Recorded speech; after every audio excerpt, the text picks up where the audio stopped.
अस्सलामुअलैकुम सामिन इकराम। 26 रबीउल सानी की तारीख शुरू हो चुकी है, 1 दिसंबर है।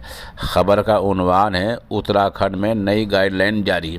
दरअसल जब से उत्तराखंड की नई बीमारी नए वेरिएंट ओमिक्रॉन का ख़तरा बढ़ा है, तो आज उसी के मद्देनज़र वहाँ के वज़ीर आला पुष्कर सिंह धामी ने एमरजेंसी मीटिंग बुलाई है, जिसमें पुलिस और हुक्काम को नई गाइडलाइन, नए रहनुमा खतूत जारी किए हैं।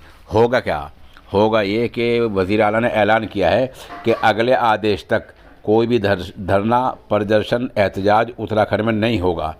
अगर स्कूल खुलते हैं तो स्कूल में अगर 100 बच्चे आ सकते हैं तो 50 ही बच्चे एक वक्त में पढ़ पाएंगे। 50 बच्चों के साथ स्कूल खोलेंगे। उधर शादी समारोह में सिर्फ 200 लोग ही शामिल हो पाएंगे। नई गाइडलाइन के मुताबिक किसी भी तरह के धरना, प्रदर्शन की इजाज़त फ़िलहाल नहीं दी जाएगी। वहीं गुरुवार यानी कल जुमेरात के दिन से 50% के साथ ही स्कूल खुलेंगे। 6 दिन में से 3 दिन ही बच्चे स्कूल पढ़ने जाएंगे। बच्चों की पढ़ाई मुतासिर ना हो, इसलिए स्कूलों और कॉलेज की ऑनलाइन क्लासें फिर से शुरू की जा रही हैं। रोको टोको अभियान शुरू होगा। शादियों के सीज़न में होने वाली भीड़ के मद्देनज़र सरकार ने शादी समारोह में ज़्यादा से ज़्यादा 200 लोगों को शामिल होने की इजाज़त दी है। आदेश के मुताबिक समारोह में फ़रीक़ैन के मिलकर यानी लड़के वाला और लड़की वाले दोनों मिलकर 200 लोग ही 200 मेहमान ही शामिल हो सकते हैं।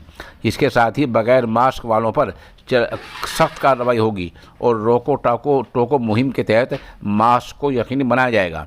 ऐलानी में कहा गया है कि वज़ीर आला धीमी की मीटिंग के बाद जारी हिदायत के मुताबिक राज्य के निजी यानी सूबे के सरकारी संस्थाओं में वैक्सीन के दोनों डोज लेने लगे होने पर ही दाखिला मिलेगा। हालांकि सरकारी और निजी दफातर में नई गाइडलाइन आने तक 100% हाजिर रहेगी। बहरहाल इससे स्कूल मुतासिर होंगे, शादी ब्याह मुतासिर होंगे और मास्क लगाना ज़रूरी होगा। ऐसी नई गाइडलाइन उत्तराखंड सरकार ने जारी कर दी है।